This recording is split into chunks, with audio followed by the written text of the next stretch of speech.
কিন্তু ওটা চলছে। যদি একটা লোক মানে স্লো হয়, একটা লোক যদি ওটাটা এত ফাস্ট যুগের মধ্যে একটা লোক স্লো হয়, তার যে কি দুর্গতি হতে পারে, এরকম বেসিক্যালি প্রোডাকশন নেই। গল্প বলার ক্ষেত্রে তুমি সেটাকে অনেক সুন্দরভাবে আমাদের দেখাতে পেরেছো, মানে সেই জায়গাগুলো দেখাতে পেরেছো।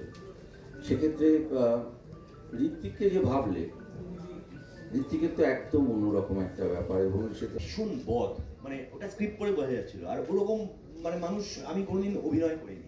আর তুমি যে বলছো লুঙ্গি, আমি না মানে সম্ভবত দ্বিতীয়বার পড়লাম। সমস্ত অভিনেতারাই চান যে তারা একটু জল টলের মতো হতে পারলে ভালো হয়, এই সুযোগ বড় একটা ঘটে না। তো আর স্পেস এমন একটা বিষয়, সেটা যে বিয়ে বাড়ির স্পেস আর শ্রাদ্ধ বাড়ির স্পেস তো এক নয়, এবং সেই স্পেসটাই আপনাকে বা আমাকে দিয়ে বাকি সব কাজটা করিয়ে নেয়। তো এই ছবিটা করতে গিয়ে এমন একটা ফিজিক্যাল এবং মেন্টাল স্পেসের মধ্যে স্ক্রিপ্ট এবং সংলগ্ন সমস্ত ডিপার্টমেন্ট যেভাবে ঠেলে ঢুকিয়ে দিয়েছে না, আমার আর কিছু করার ছিল না। এই ছবিটা আমার খুব কাছের ছবি। এই ছবিটা এক ধরনের আমাদের ছবি, তো ফলে এটা আমি অ্যাকসেপ্ট করেছি। এই শব্দটা বললে ভুল বলা হবে। আমি এই ছবিটার এই যে গল্পটা, এটা যে সময় তৈরি হয়েছে, বহু বছর আগে থেকে আমি এই গল্পটাকে জানি। মানে এটা ফলে এই গল্পটা আমার অজানাও গল্প ছিল না। তবে হ্যাঁ, গল্পটা 2 লাইনের ছিল।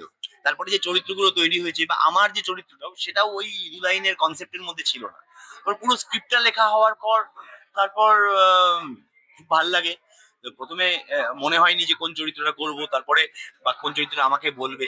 তারপরে যখন কথায় বার্তায় এই চরিত্রটা আমার কাছেই আসে, তখন এই চরিত্রটা লোভনীয় লেগেছিল, পরেই লোভনীয় লেগেছিল।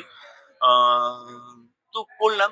আর প্রযোজনা করেছি ঠিকই, কিন্তু যখন ছবিটায় অভিনয় করেছি, তখন প্রযোজকের যে দায়িত্ব তার, সে তো কোথাও আমি সেখানে তার মধ্যে ঢুকিয়ে নিই, বা আমার কাছে সেই আঁচ পড়েনি আর কি। অন্যরা সেই কাজ করেছে।